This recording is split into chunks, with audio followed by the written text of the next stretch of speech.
Here, in a small garden of remembrance on Canvey Island in Essex, is the end of our story. To go to the beginning, we have to travel about 70 miles north of here and back in time to 1944. Kimbolton is a typically picturesque English village on the old A45 road about 25 miles west of Cambridge. In 1944, the two pubs, the Saddle and the New Sun Inn, would have buzzed with the sound of young American voices as the men of the 379th Bomber Group, 8th US Air Force, relaxed between missions. They were stationed at the airfield 1 mile north of the village, and all that remains today is a memorial to the men who served here and a small industrial estate.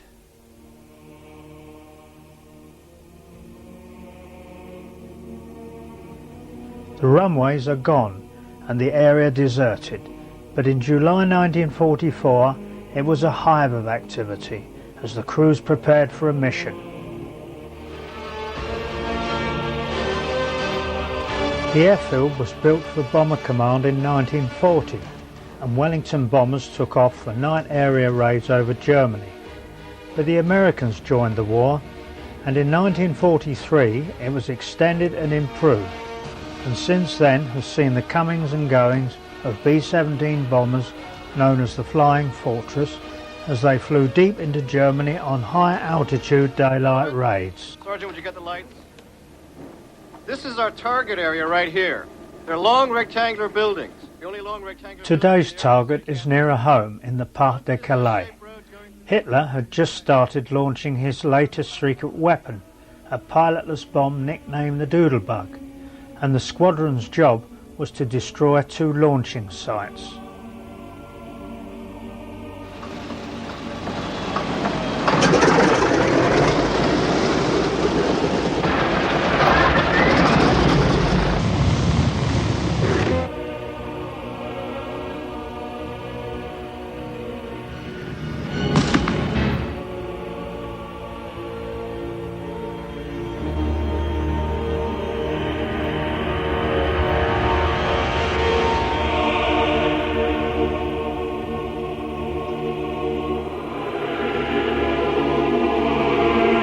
It's over the coast at Dover, and from now on the biggest danger is the single-engined fighter plane. And here they come. 90s, 12 o'clock high. Left turn, left 10, 11 high, can't reach. 30 higher left. Low,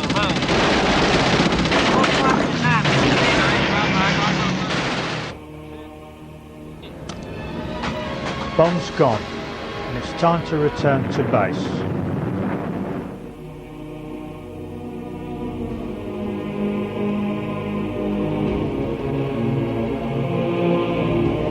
Approaching the Thames estuary at 18,000 feet with 70 miles to go, and there is a bank of cloud and haze ahead. Tail end Charlie is being flown by 2nd Lieutenant Armand Ramasiti, and directly ahead and below is Heavenly Body 2, flown by 2nd Lieutenant Fred Kaufman.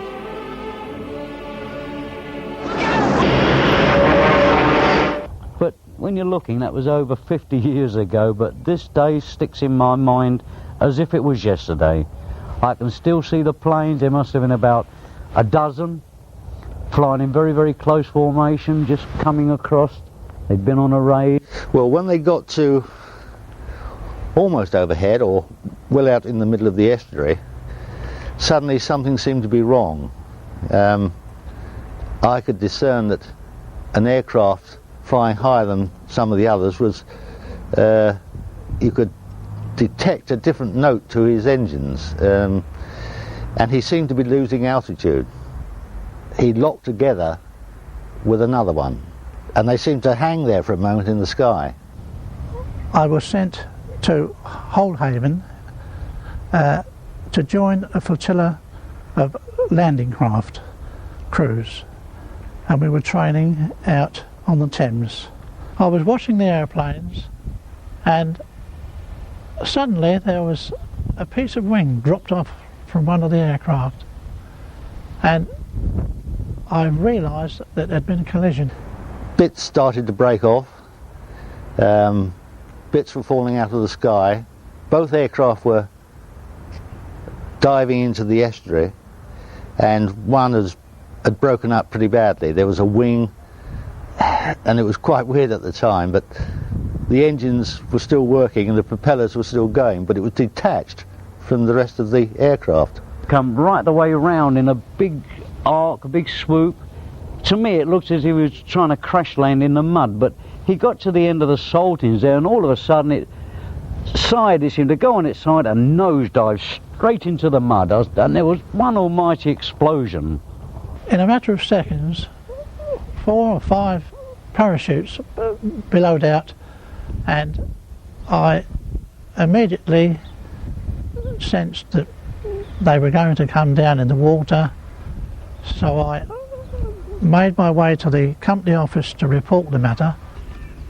On that day I was duty boat's crew, and when Reg Barton gave the alarm, I rushed down to the pontoon and started the engine of the landing craft. The plane turned, and then we saw these, the chaps jumping out of a parachute.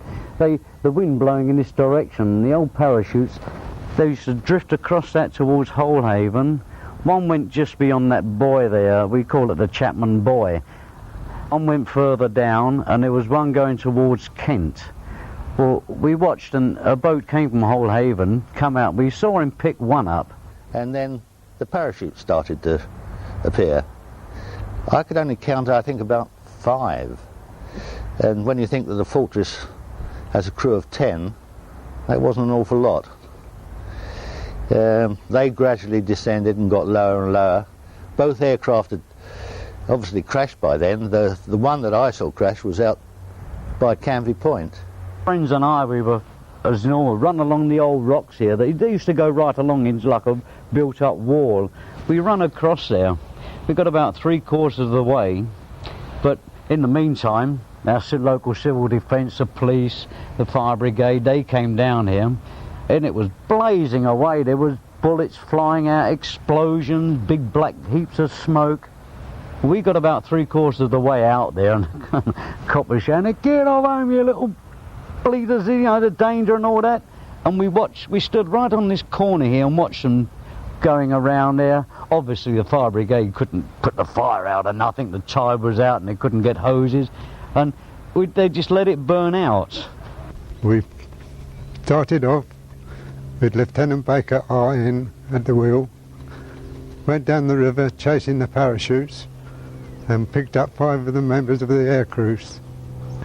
The 6th parachute floated over to Kent, which we chased after, but knowing that it was a minefield over there, we gave up and got back to the boat and took their members ashore. The air crew were taken to the sick bay at Holehaven. One of them, being badly injured, was stretchered up from the pontoon. And in the evening, members of the 8th Army Air Corps arrived to take them back to their own base. But all of a sudden we saw two chaps, they went out to this end of this mud, and the most horrific thing I've ever seen, they dragged the body in. This was the body of Flying Officer Edward Sadler, the navigating officer, who was thrown clear of the aircraft on impact. He was last seen by the bombardier getting into his parachute. Why he didn't jump is a mystery. The body of the pilot, Fred Kaufman, has never been found, although one of his dog tags was found at the scene the next day. It's a thing you never ever forget, never come out your memory. My name is Gary Folger, and what I'd like to talk to you today about is my hobby. Now, I call myself an aviation archaeologist. My main interest is World War II. Gary Folger has spent most of his life digging up bits of aircraft which crashed in World War II. Now, most of his spare time is spent lecturing about his hobby. He especially enjoys telling the younger generation of his experiences. Do you understand when I mean about the problems they had when the aircraft were actually flying? When I was about 13 or 14, I used to come up with my brother, and we used to go obviously scurrying around the mud flats. We used to go over this way, this area, and we used to find pieces of wreckage from an aircraft, which was apparently from a bomber that crashed in World War II. After we actually started finding pieces from the aircraft, we actually found personal equipment such as bits of parachute and parachute harness. And when we had actually found out there was personnel involved and loss of life, then it became very personal to us.